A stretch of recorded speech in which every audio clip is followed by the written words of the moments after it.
Hey, what's up, sneak peekers? Ethan here with a review for the brand new blockbuster action film London Has Fallen. It's been 3 years since the action-packed original was released, and this time not only is the location different, but so is the director. Led by Iranian director Babak Najafi, the film stars Gerard Butler, Secret Service agent Mike Banning, charged with protecting the life of President Asher, played by Aaron Eckhart. Other notable faces make appearances like Morgan Freeman as the Vice President and Angela Bassett as the Director of Secret Service.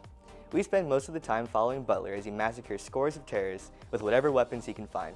What motivates Banning is definitely the weakest part of the film, as this movie is generic of an action sequel as it can get. The enemy's actions give motive for the US military to attack them at the beginning of the movie with drone strikes, and in the carnage, the arms dealers' families are murdered. The intended targets, though, are all miraculously survive, much to the US's chagrin. Fueled by a desire for revenge, two of the arms dealers, Cameron and his boss Barkawi, spend the next 2 years plotting a way to get back to the Western world. This leads in the major events of the film, where all the major leaders of the Western world are gathered in London to attend the sudden funeral of the British Prime Minister.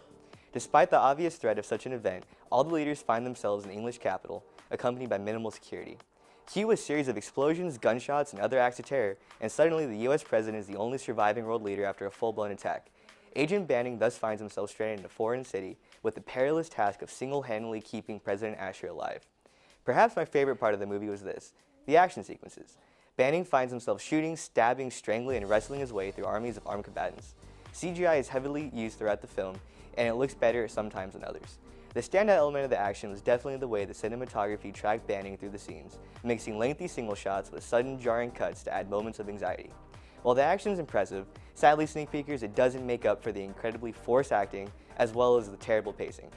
Yet what plagues this movie the worst is its general inconsistency, as well as its somewhat reluctance to make political statements about the very serious topics in which it embroils itself in. The plot at first seems to be against US involvement in the Middle East, but then suddenly shifts to a seemingly right-wing propaganda movie. Despite its intense action and high-budget special effects, London Has Fallen failed. Its intense gunfights and one-liners from Banning can't excuse the very confusing and mangled plot. Due to this, I give London Has Fallen 1 out of 5 stars. Sadly, that's all for now, but don't miss our next sneak peek movie review.